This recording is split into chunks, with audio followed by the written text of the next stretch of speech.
Begitu perintah singa, si Raja Hutan. Raja Hutan ingin semua binatang memulai warna tubuh yang sama dengannya. Karena itu, Raja Hutan membagikan satu kaleng cat untuk setiap binatang. Para binatang saling pandang keheranan. Tidak ada satupun yang berani membantah perintah si Raja Hutan. Karena takut, mereka bergegas pulang sambil membawa sekaleng cat. Kemudian, mereka saling membantu satu sama lain untuk mengecat tubuh mereka masing-masing. Sekarang, semua binatang di hutan memiliki warna tubuh yang sama dengan si Raja Hutan. Bagus, bagus, kata singa sambil menganggukkan kepalanya. Ia bertepuk tangan dengan sangat bangga. Tidak ada satupun binatang yang boleh memiliki warna berbeda dengan si Raja Hutan. Bunglon menahan diri untuk tidak mendekati dedaunan. Ia takut warna kulitnya berubah menjadi hijau yang berakibat dimarahi singa. Kuda dan zebra malah sering dikira binatang yang sama. Mereka sering dipanggil terbalik. Semua binatang di hutan menjadi tidak nyaman. Sayangnya, tidak ada satupun yang berani menyampaikan keluh kesahnya kepada singa. Sampai pada suatu hari, para binatang dipanggil untuk berkumpul. Seisi hutan berharap singa mengizinkan mereka untuk mengembalikan warna tubuhnya seperti semula. Akan tetapi, roar! Roar! Pakailah ini untuk menyisir rambut-rambut kalian. Begitu perintah singa, para binatang terkejut ketika dibagikan sisir kayu. Ini perintah baru singa. Mereka harus menyisir rambut mereka supaya badannya sama dengan rambut singa yang megar dan mengembang. Mana bisa? Namun, tidak ada satupun yang berani membantah perintahnya. Akhirnya, mereka pun pulang dan saling membantu menyisir agar rambut mereka mirip dengan rambut singa. Semua binatang di hutan sekuat tenaga mencobanya. Di antara binatang-binatang lain, hanya kuda dan zebra saja yang paling pendiam. Rambutnya masih bisa dibentuk seperti rambut singa. Namun, beberapa binatang yang berambut pendek hampir menangis karena kesulitan mengatur rambutnya.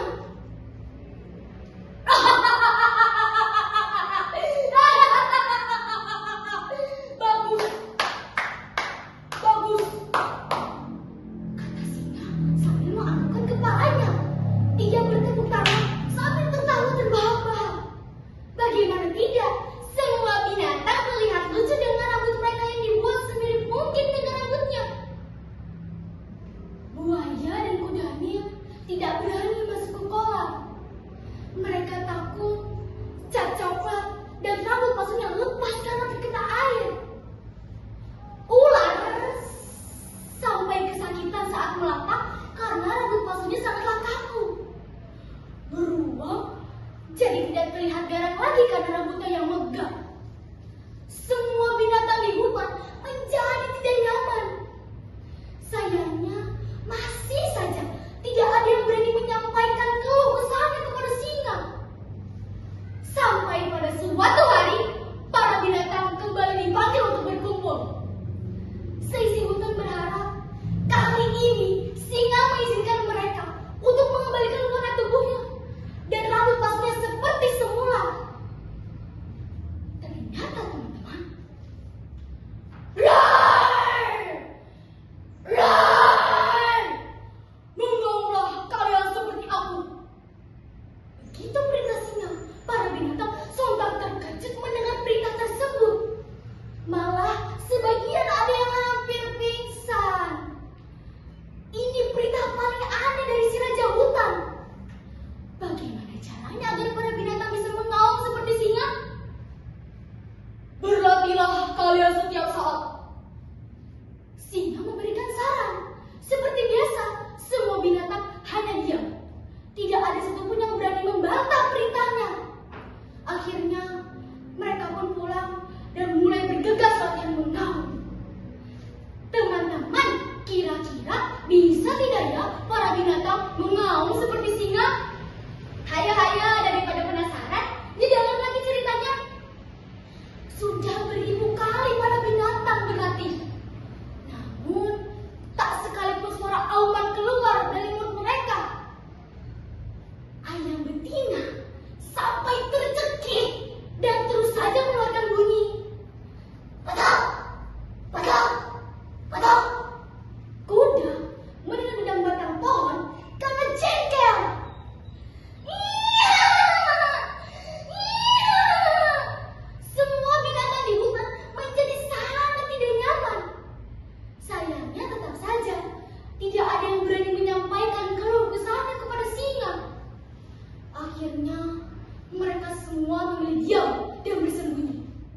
ada satupun yang bisa mengaum seperti singa.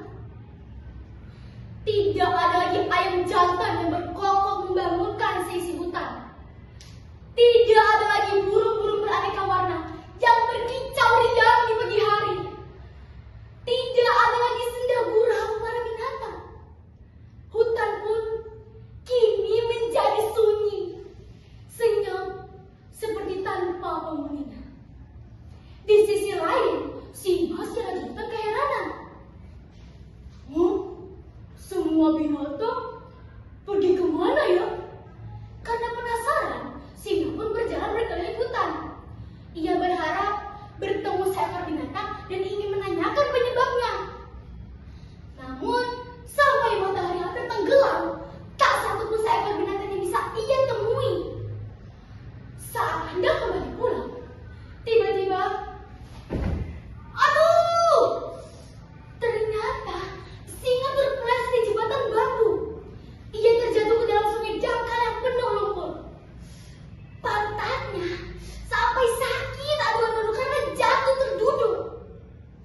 Lalu singa melihat pantulan tubuhnya di air sungai yang keruh. Warna tubuhnya jadi hitam kelabu karena terkena lumpur, persis seperti warna tubuh si kerbau.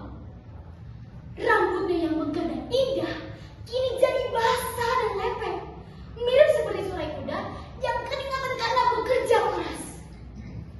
Aumannya yang biasanya keras kini melemah seperti suara binatang-binatang kecil. Ia merasa menjadi hewan paling menderita di hutan ini. Lalu singa pun mengingat perintah-perintahnya kemarin kepada para binatang. Ia sadar bahwa dirinya terlalu egois terhadap peraturannya. Akhirnya singa pun bangkit